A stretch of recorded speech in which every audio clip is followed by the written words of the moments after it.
Hi, everyone. My name is Alyssa Andrews, and I'm here with the National Sports Media Association.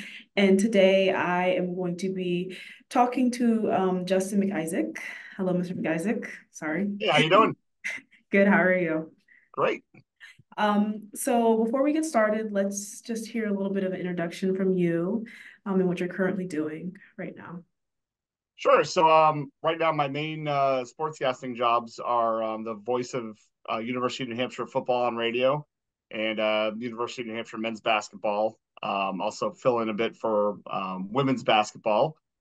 Um, I do Southern New Hampshire University, which is a Division II school. I do radio and video simulcast for their men's and women's basketball teams. That's in Manchester, New Hampshire. Also, fill in on occasion for St. Anselm College, which is also in Manchester, same division as Southern New Hampshire. It's a crosstown rival. So that's mostly what I do, and then pick up like odds and ends here and there with Dartmouth College, University of New Hampshire men's hockey on radio. Kind of usually I work fall till the beginning of spring, and then when golf season starts, I stop broadcasting for a bit. Okay. So how did you kind of get started within the industry? With the industry, I was a late starter to media. I didn't really get into media until I was in my early 30s. I started at a radio station cluster in Portsmouth, New Hampshire, and I knew I wanted to do sports, so I badgered my boss into eventually letting me do high school games on one of the local AM stations that pretty much nobody could hear.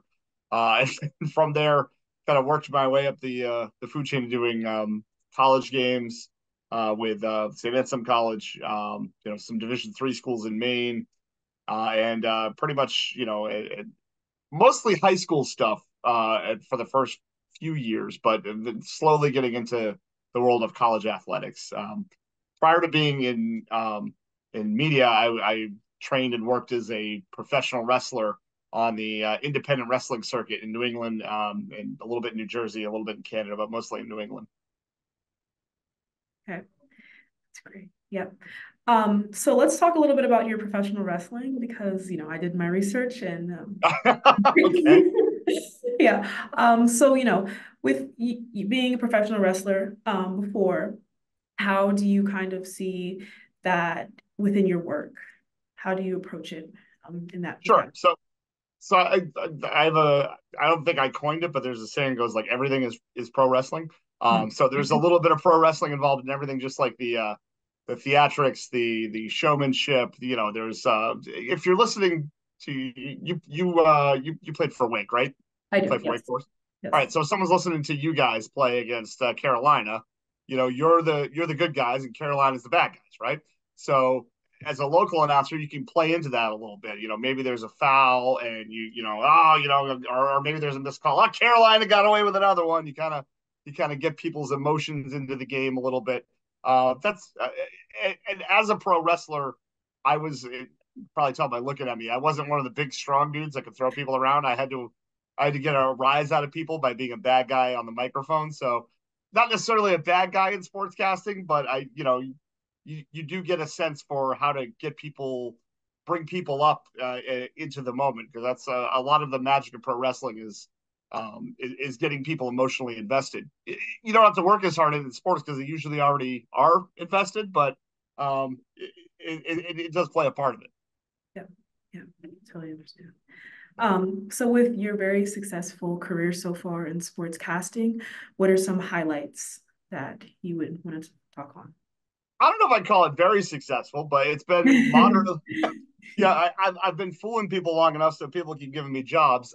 This so I was the color commentator for UNH football for a number of years, and then before last season I was named the play-by-play voice, which it was a huge deal. I'm only the fourth person to be the voice of University of New Hampshire football, and the other three guys that have done it are one of them is my good friend Bob Lippman, and Jim Janot, one of the other guys, he's who I wanted to be when I grew up in New Hampshire. He did everything as far as sportscasting, broadcasting in New Hampshire. So that's probably the biggest thrill. I mean, just other than that, the people I've met along the way, both players, coaches, administrators, staff, just all the relationships you make as part of the journey of being in sportscasting it's something you don't really learn about until you do it, and then it's a really rewarding part of it. Yeah. Yeah. Could you name any memorable, experiences with UNH football by chance? Since you've worked with. Sure. Yeah. So I mean, this past year we had, I think there were 3 or 4, might have been 5 games decided on the last play of the game. So it was pretty. It was a pretty memorable season, and unfortunately, UNH only went 6-5, so they were on the wrong end of a lot of those. But I mean, good broadcasters happen when good games happen. You know what I mean? Like, so anybody can sound good, or when the game is good. So that helps out a lot.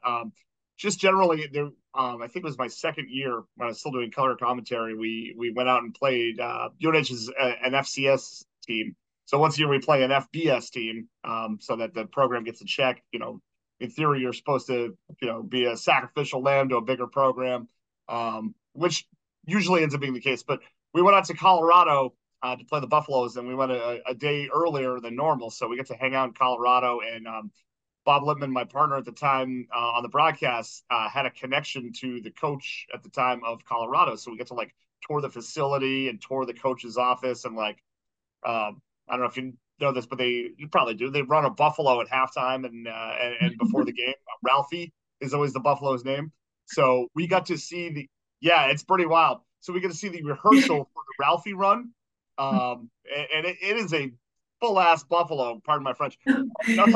Charging out of these gates, and to learn it's actually students that handle the buffalo. They have to have ranch experience. We get to see that whole thing. It was pretty wild. And then just hearing the roar of 60,000 people when the buffalo ran onto the field, before the actual game was that whole trip experience was pretty nuts and pretty great. Well, that's all for today. I appreciate you coming on here. Congratulations on winning your award for the National Sports Media Association. And yeah, that's it. Thank you. All right, thank you, and go Deeks next season. Let's go. Go get them. Thank you.